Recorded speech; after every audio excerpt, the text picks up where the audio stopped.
Passion Auto Rétro est une présentation de Fitzbach Garage, Hagerty et Spécialité Hypertech.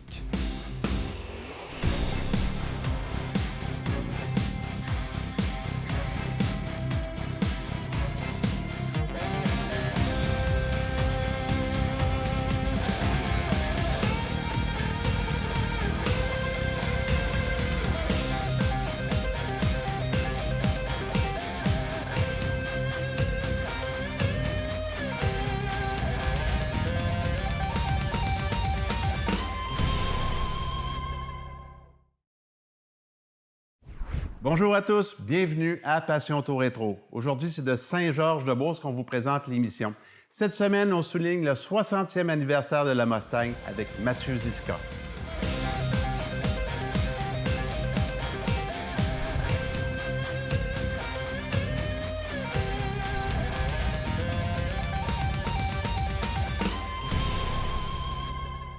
Bonjour Mathieu. Bonjour Éric. Bon, cette semaine, on fait une émission spéciale. On souligne le 60e anniversaire de la Mustang. C'est vraiment une voiture qui a marqué son époque. Mais il y a toute une histoire en arrière de cette voiture-là. Il y a toute une histoire. Effectivement, Lee Iacocca était vice-président de Ford. Puis là, il voyait arriver les autos importées, là, MG, Triumph, Austin Healey. Puis là, bien, il n'y avait vraiment rien en Amérique là, pour compétitionner avec ça. Il y avait la Corvette, qui était beaucoup plus dispendieuse, puis la Thunderbird. Plus cher aussi. Plus cher aussi. Alors, lui, il s'est dit, ça prend quelque chose de plus petit pour compétitionner ces voitures-là. Il faut dire aussi qu'après la guerre, les gens qui sont allés à la guerre en Europe ont conduit ces voitures-là, sont revenus en Amérique, puis il y avait comme un désir d'avoir de ce genre de voiture. Les critères, c'était, il fallait que ce soit une plus petite voiture, sport, 4 places autant que possible, parce que ces gens-là commencent à avoir des enfants. Ça prenait des sièges baquets, une transmission plancher. Il ne fallait pas que la voiture se vende plus que 2500 $. Puis, il ne fallait pas qu'elle ait plus que 180 pouces de long. Ça, c'était les critères pour faire la voiture. Alors, il y a eu une première Mustang de fait, une Mustang 1 en 1962. Elle a été présentée à Watkins Glen, une piste de course aux États-Unis. Puis, c'est Dan Gurney qui la conduisait. C'était un modèle 2 places avec un petit V4 de Ford de tonus allemand. Ils en ont fait seulement 2 de ce modèle-là. Puis après ça, ils sont revenus avec un modèle, le modèle qu'on connaît. J'imagine qu'il y avait un engouement des gens. Comme prototype, les gens devaient réagir, ça devait être positif. Exactement. Alors là, les critères de la compagnie, c'était on ne dépense pas plus que 40 millions pour faire cette voiture-là, parce qu'on avait déjà dépensé 250 millions pour la Edsel, qui avait été un flop. Ça nous paraît gros, 40 millions pour l'année, mais c'était pas gros pour un budget. C'était pas gros. Puis, Henry Ford avait donné comme date limite au mois de mars 64. Le 9 mars 64, c'était la date limite pour que l'auto soit au point. Henry Ford II, dans le fond, il met vraiment ses critères de l'avant. Comme tu dis, il faut se souvenir que l'Edsel était un échec total puis que la compagnie, ça a quasiment failli emporter la compagnie au niveau de l'argent. Exactement. Alors, on donne le contrat pour dessiner la voiture à Dave Ash. C'est un dessinateur renommé chez Ford, là.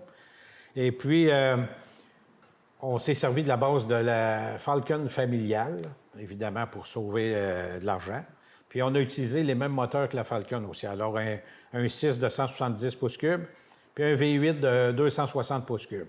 C'était pas mal la seule manière, Mathieu, d'arriver au coût plus bas, c'est de prendre une structure qui existe déjà. Exactement. Plus tard, évidemment, on a mis un 289 dedans. Alors, elle a été présentée le 3 octobre 63 à Watkins Glen, encore une fois. En janvier 64, ils ont fait une grosse soirée hollywoodienne pour présenter la voiture. Le 13 avril 64, il y avait 75 voitures qui sont parties de Dearborn pour s'en aller à New York. C'était des voitures conduites par des journalistes. Et puis, le 16 avril, on a annoncé enfin le prix qui serait de 2368 $. Ça, c'est l'équivalent aujourd'hui là, de 22 800 $. On s'entend, la voiture était abordable. Exactement, parce qu'aujourd'hui, un Mustang à 22 800 $, il n'y en a pas. Le 17 avril, 22 000 commandes qui rentrent pour la Mustang. C'est énorme. C'est énorme. Si on compare ça à la Plymouth Barracuda qui avait sorti 2 semaines avant, la Barracuda s'est vendue à 23 400 exemplaires pour l'année 64 au complet. Ça devait être une grosse déception pour le groupe Chrysler. La Mustang aussi, c'est le seul véhicule Ford à ce moment-là qui n'a pas l'ovale bleu. Toutes les Ford avaient l'ovale bleu de Ford, sauf la Mustang. La Mustang, elle, évidemment, c'était le fameux cheval. Les modèles qui sont disponibles au départ, c'est un coupé 2 portes puis un décapotable. Mais plus tard dans l'année, on sort la Fastback. En Allemagne, on n'a pas pu appeler ça Mustang, alors on a appelé ça sur le nom de code de la voiture, T5. Pour quelle raison? Parce qu'il y a une compagnie de camions là-bas qui possédait le nom Mustang, puis Ford n'a pas voulu payer 10 000 $ pour acheter le nom. OK. Fait qu'ils ont réglé le problème de cette manière-là. Ils ont réglé le problème comme ça. Mathieu, on va faire une petite pause. On va continuer notre histoire de la Mustang dans quelques instants.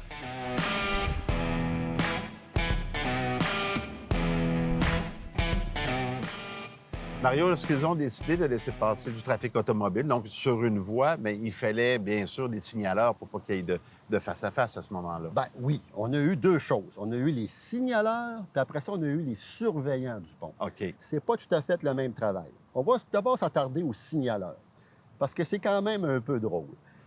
D'abord, à l'ouverture, il y avait une voie. Ça ne rencontrait pas, comme on dit. Donc, il y avait un signaleur à chaque bout du pont, un peu comme quand des travaux. Hein? Au Oui, la Québec, même chose. on est habitué. Même principe. Bon, oui. même principe. Alors, vous comprenez que ces signaleurs-là étaient choisis à l'époque si tu avais voté du bon bord. Oui, on est Hein, dans ces années-là. Là, ouais. Donc, si c'était les Bleus au pouvoir, tu avais des chances de favoriser les Bleus ou les Rouges. Ben, peu importe. On est dans le temps d'une paix un peu, hein? Oui. Comme avec Joseph Arthur et Siméon Desrosiers. Ça fonctionnait comme ça. Ça marchait comme ça. Donc, vous comprendrez qu'à un moment donné, les signaleurs qui étaient au pouvoir à ce moment-là, pas au pouvoir, mais le gouvernement qui était au pouvoir, les signaleurs, ils avaient voté du bon bord, comme on dit. À un moment donné, Camillien Hood était venu à Québec pour une rencontre politique qui était prévue le 24 août 1931. Ça s'est su un peu à l'avance. Je peux-tu vous dire que quand il s'est présenté pour traverser le pont, pour s'en aller vers Québec, il y a eu comme une espèce d'embouteillage qui s'est créé Non. volontairement en plein milieu du pont, Oh, qui a non. duré assez longtemps pour que M. Hood arrive très en retard à sa réunion et même à son discours qu'il devait prononcer. C'est trop cute, ça. C'est des, bon. c'est des petits faits cocasses, le fun avec le pont. Oui. Il y avait le travail aussi de surveillant, watchman, comme il disait. Lui, sa job était fort simple. On surveillait le dessus et le dessous du pont. On ne voulait pas qu'il y ait de flâneurs sur le pont qui tirent des roches au bateau en bas ou des choses semblables, ou du monde qui s'installe en dessous pour avoir des mauvaises intentions, des mauvaises OK. idées. C'était un peu une protection là, pour le passage des bateaux aussi, pour pas qu'on lance des objets. Bref, c'était un peu tout ça. Et un peu plus tard, la Deuxième Guerre mondiale, là, on a eu les surveillants, surveillants armés Pas pour les mêmes raisons. sur là. les bases des piliers. Là. Ouais. On peut voir des photos là-dessus, c'est assez impressionnant. Parce qu'on avait des sous-marins qui s'approchaient de Québec, allemands, qu'on Effectivement. disait, bien, Québec, en tout cas au large, là, on était s'entend. dans là. la baie de Gaspé, principalement. Tout était possible, Oui. donc on faisait attention à ça. Donc, une autre rumeur a circulé, c'est le fameux boulon d'or qu'on n'a jamais retrouvé. Oui. Là. On va en parler peut-être un peu plus tard à un moment donné. C'est peut-être un surveillant qui surveillait le boulon d'or, mais ça, c'est juste une rumeur, là, un petit passage comme ça. Fait que dans le fond, on mettait des hommes armés sur le pont au cas où que les Allemands réussissent à monter le fleuve puis puissent détruire une de nos infrastructures. Et voilà. Bien, ça n'aurait pas changé grand-chose avec une carabine, mais bref. Merci, Mario.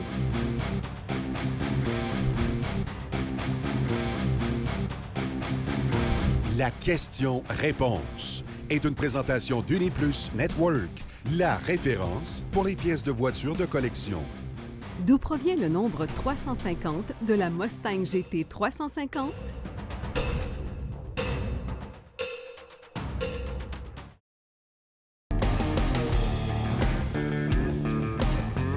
Carroll Shelby a baptisé la Mustang GT 350 en fonction du nombre approximatif de pas qui séparait l'atelier de course de l'usine de production Shelby American.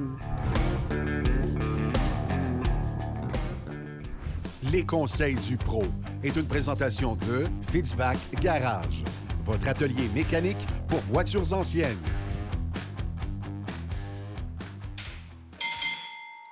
Aujourd'hui, pour le Conseil du Pro, on va parler des freins à tambour qui sont mal aimés. Oui, les fameux mal-aimés freins à tambour. Pourquoi est-ce que les freins à tambour sont si mal aimés? C'est que la plainte principale, c'est que ça ne freine pas. Mais il ne faut pas oublier une chose, c'est que pendant 70 ans, les véhicules étaient équipés de freins à tambour de série, et pas juste des véhicules qui avaient le poids peut-être d'un go-kart. On a vu des Cadillacs des années 50, des Rolls-Royce aussi équipés de freins à tambour. Mais la principale plainte, pourquoi que ça ne freine pas, c'est généralement parce qu'ils sont mal installés. Puis là, je vais expliquer un peu le problème primaire qu'on voit ici à l'atelier. Ça, on a un sabot typique qui va avec ce tambour-là. Lui, par la pression du cylindre de roue, vient s'appuyer contre le tambour. L'effet de friction ralentit la roue. Ça, on n'a pas besoin d'expliquer ça, c'est logique. Mais il faut absolument que l'arc de cercle du sabot épouse parfaitement sur toute sa longueur le tambour, pardon. On va essayer de ne pas se mélanger. On voit très souvent que les sabots de frein frottent sur une partie seulement. Des fois, c'est un tiers en bas, un tiers en haut, au centre. Puis, bon, si le fabricant a installé des sabots de cette largeur-là et cette longueur-là, c'est parce qu'il veut que ça touche le tambour sur toute la longueur. Mais quand on voit une partie qui est touchée, forcément, on ne peut pas espérer avoir un freinage extraordinaire. Fait qu'il faut absolument faire attention à ce que ça épouse bien le tambour, et là, ça va freiner. Parfait. Merci bien, André. Bienvenue.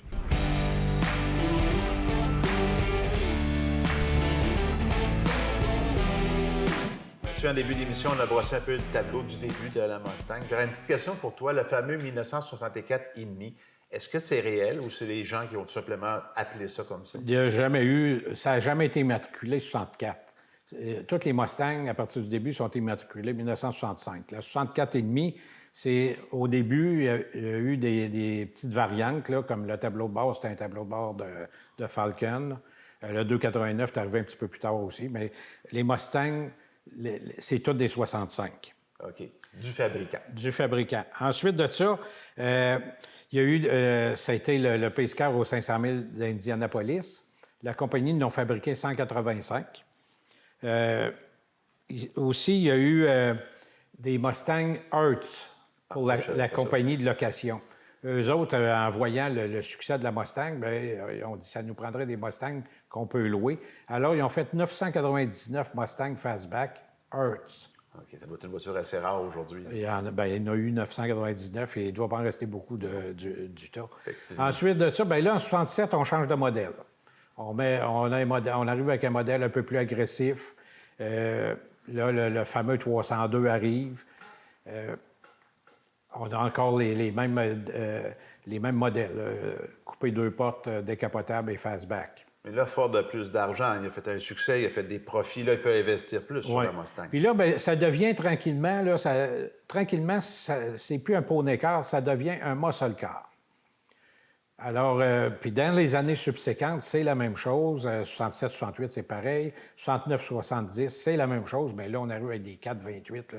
On grossit les moteurs considérablement. Puis ensuite, il arrive la série des 71, 72, 73, qui sont encore plus grosses, encore plus pesantes, mais là, qui sont pas mal moins puissantes, là, parce que les normes anti-pollution arrivent. Alors, les moteurs sont plus étouffés. Alors là, vous avez des gros moteurs là, qui développent, quelquefois, ça développe 150 forces à peine. Là. Également, il faut souligner, Mathieu, que Henry Ford II voulait toujours des plus grosses voitures. Donc lui, la Mustang, il la voulait plus grosse, plus d'espace pour les jambes, pour les épaules, alors que l'Iacocca donnait plus l'avantage à une petite voiture agile. Exactement. Mais comme je disais, là, à partir de 67-68, là, les ventes, la première année, les ventes sont bonnes, mais la deuxième année, sont moins bonnes.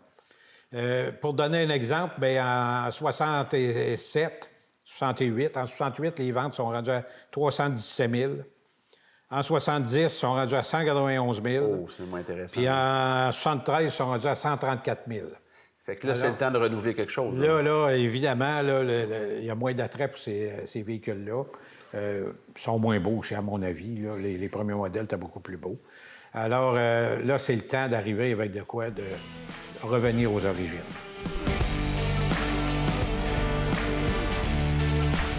Ce segment est une présentation de Les voitures anciennes du Québec.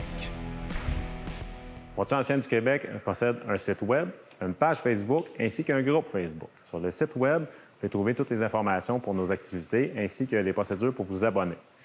Vous trouverez sur notre page Facebook les mêmes informations sans pouvoir vous y abonner à cet endroit.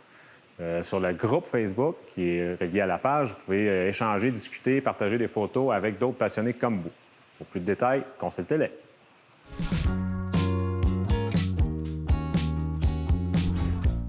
En 1972, Citroën frappe un grand coup dans le monde de l'automobile avec la SM, un modèle qui allie technologie de pointe et performance exquise. Sous le capot de cette beauté futuriste se cache un moteur V6 signé Maserati, fruit de l'alliance entre deux légendes de l'automobile.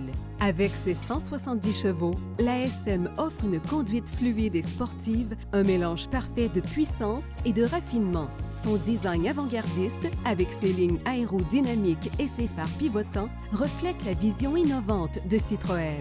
À l'intérieur, le confort est sans égal. Direction assistée, suspension hydro-pneumatique distinctive et une tenue de route impressionnante. La Citroën SM n'est pas seulement une voiture, c'est un chef-d'œuvre de l'ingénierie française et italienne, conçu pour ceux qui recherchent à la fois la performance et l'élégance. Ce volet informatif vous est présenté par Black Circles, la façon simple d'acheter les pneus et jantes en ligne. Quel impact la température extérieure a-t-elle sur les pneus?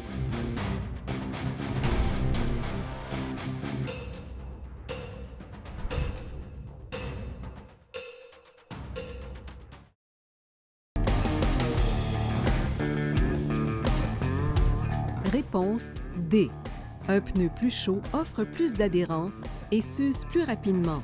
À l'extrême, un pneu d'été utilisé à des températures négatives peut durcir et n'offrir aucune capacité de freinage ni directionnelle et causer un accident ou une catastrophe.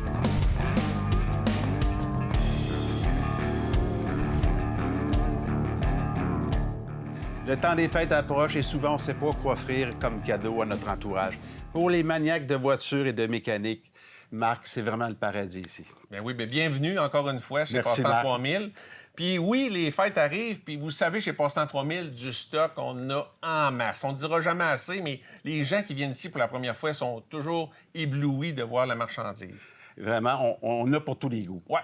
Bon, on connaît bien sûr les fameuses voitures, peu importe, Oui. classiquement sur le Oui. car, hot rod, les échelles, on collectionne ça souvent.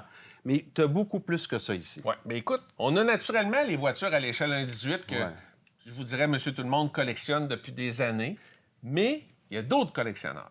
Puis c'est à ça que je veux vous parler ce soir. Écoute, si on regarde ici, il y a la collection des machineries agricoles. Qui est très intéressant. Très Ah, ça? intéressant. Oui. Ça, c'est 100 métal. Il va y avoir peut-être 3-4 je dirais, de pièces de plastique qui n'ont pas le choix. Mais écoute, les collectionneurs de tracteurs, eux autres, c'est une religion.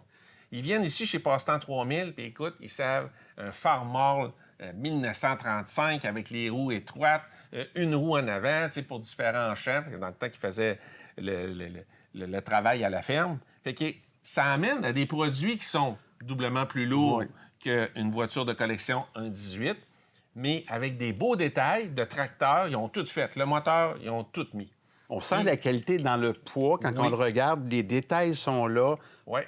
On dirait que tout est fait avec soin. Exactement. Puis contrairement à les voitures de collection qu'on est habitué, tu sais, on va avoir les voitures 1,18, on va avoir les Hot Wheels 1,64, on va avoir un petit peu plus gros 1,43, même plus gros à l'échelle 1,12, bien, si ça va intéresser les gens qui aiment juste les chars. Je comprends. Tandis que ça, bien, ça fait une autre partie de collection des maniaques. Tu sais, les tracteurs, là, on a tout eu. Oui. On a tout le temps eu que traîner dans des cours de ferme. Il y en a qui se sont promenés avec ça. Il y en a qui vont faire l'épicerie encore en tracteur à différentes places. C'est souvent la première machine qu'on conduit quand on est dans un milieu agricole. Que ce soit ouais. un homme ou une femme. même chose. Les femmes, ils ont conduit tracteur puis ils conduisent encore. là. Puis ils se débrouillent bien à part de ça. Absolument. Fait que si ça fait d'autres choses à collectionner Ouais. que toujours les autos, là, qui sont traditionnellement faciles à trouver un peu partout. Dans la machinerie aussi? Même chose.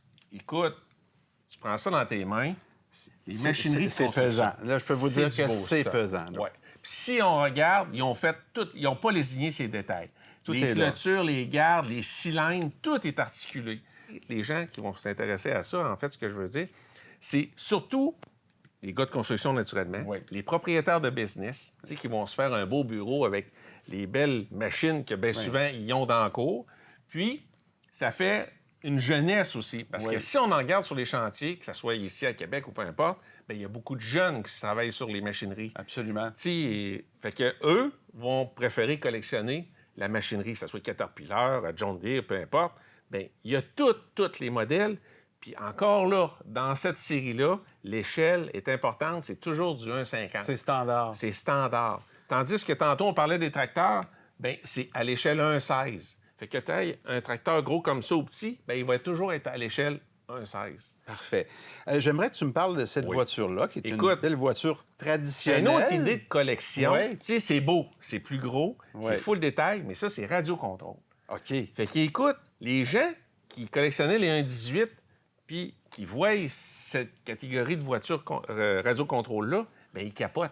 Parce que, tu sais, ça s'intéresse. Tu sais, les gens qui ont un certain âge vont s'intéresser à des Mercedes, qui n'ont jamais eu à cette échelle-là en métal. Même le Impala 64, qui est juste à ta gauche. Ça, c'est une beauté. Hey, ça, c'est une beauté extraordinaire. Mais c'est téléguidé, full détail. Puis en plus de détailler, bien, les lumières vont fonctionner, tu sais, puis ils vont pouvoir la runner s'ils veulent, là. Fait que, tu sais, ça fait une autre façon de collectionner. Ça fait des plus belles pièces, plus grosses pièces. Puis je trouve que ça amène une clientèle qui va être, tu sais, du sérieux. Oui, c'est du sérieux. On collectionne de façon sérieuse. On ne vendra pas ça à un jeune de 16-17 ans. Lui, il veut de la performance. Il veut faire des sauts, des affaires comme ça. Tandis que ça, bien, écoute, c'est le rêve, là. On touche à une autre clientèle, dans le fond. Exactement, exactement. En terminant, un autre beau véhicule, un beau classique, un beau Bel Air. 55. Quelle échelle, déjà? À l'échelle 1,18 toujours. 1,18. Bien, écoute, c'est la plus populaire. Le 1,18, puis là, Hot Wheels, à l'échelle 1,64, c'est ce qui se vend à plein partout, puis qui est populaire. Un qui est super abordable, puis l'autre, bien, ça fait les gens qui ont plus de place, là, plus d'espace pour mettre... pour les exposer, en fait. Fait que, Marc, dans le fond, là, on invite les gens à venir voir sur place. L'inventaire, il y en a pour tous les goûts. Puis, honnêtement, là, quelqu'un qui n'a pas d'idée cadeau pour une personne, je pense qu'ici, il va trouver l'idée qui lui convient. S'ils n'en ont pas, on va les en trouver. Merci, Marc. C'est un plaisir.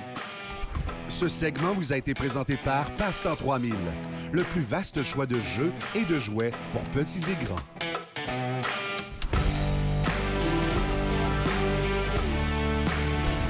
Mathieu, on a parlé de la première génération de Mustang. Maintenant, on va parler de la deuxième, la Mustang 2 qui a été créée en 1974. Exactement. Alors, Iacocca, qui était devenu président de Ford, ordonne la création d'une nouvelle Mustang qui revient aux dimensions d'origine. Alors, ça va être la Mustang 2, parce que les pôneis cars étaient devenus, comme on disait, c'était devenu des muscle cars. Ça fait que, originalement, on devait faire la voiture sur la plateforme de la Maverick, mais en bout de ligne, on s'est servi de la plateforme de la Pinto. OK. Un peu surprenant. Là, c'est surprenant, oui. Mais on a modifié l'avant pour être capable de mettre des mécaniques plus grosses éventuellement. Alors, puis là, bien, c'était pour compétitionner les Toyota Celica, puis Datsun 240Z, puis des Mazda RX qui arrivaient. Puis il y avait la Mercury Capri européenne aussi, qui était plus petite. Alors, ils se voyaient perdre le marché des voitures de ce format-là. Alors, là, la nouvelle Mustang, elle devait être 10 de pouces plus courte, puis 500 livres de moins pesant que la version précédente. La finition, bien évidemment, il dit va falloir que la finition soit plus luxueuse qu'avant. Les moteurs, la première année, c'était un 4 cylindres de 140 pouces cubes, de 92 forces, puis un V6 de 171 pouces cubes, de 103 forces. Là, les puristes ne sont pas contents. Là, ils ne sont pas contents. Alors, en 1975, on est arrivé avec un V8 302 pouces cubes qui développait 134 chevaux. Aujourd'hui, c'est pas gros. Qui n'est pas beaucoup, mais par contre, la Corvette, dans ces années-là, développait 167 chevaux. Ça fait que c'était la façon de calculer les forces moteurs pour satisfaire les normes gouvernementales.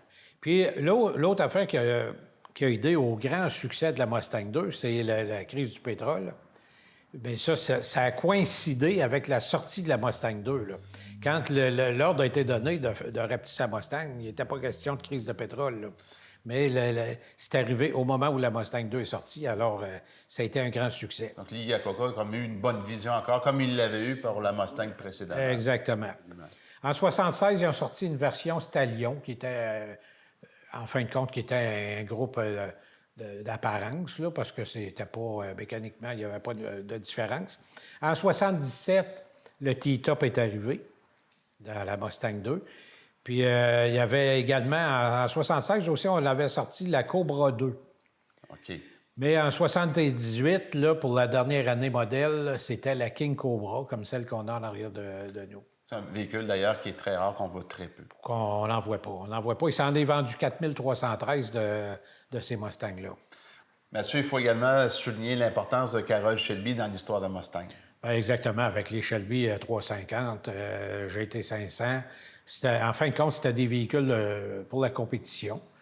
Il y a eu d'autres versions aussi, là, comme qui n'étaient pas des versions de compagnie. Là, la fameuse Éléonore dans Partie en 60 minutes.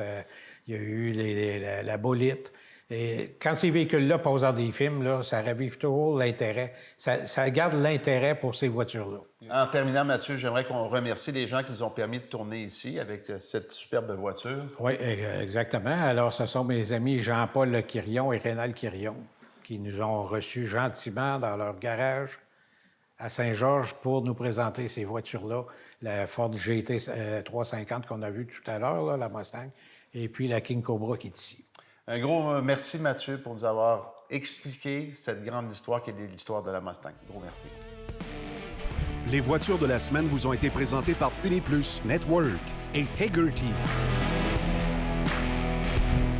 Eh bien, c'était Éric Fortier. J'espère que vous avez apprécié au nom de toute notre équipe. Je vous souhaite une très bonne semaine et je vous donne un rendez-vous la semaine prochaine pour une autre émission Passion Auto Rétro. Passion Auto Rétro vous a été présenté par V8 Passion.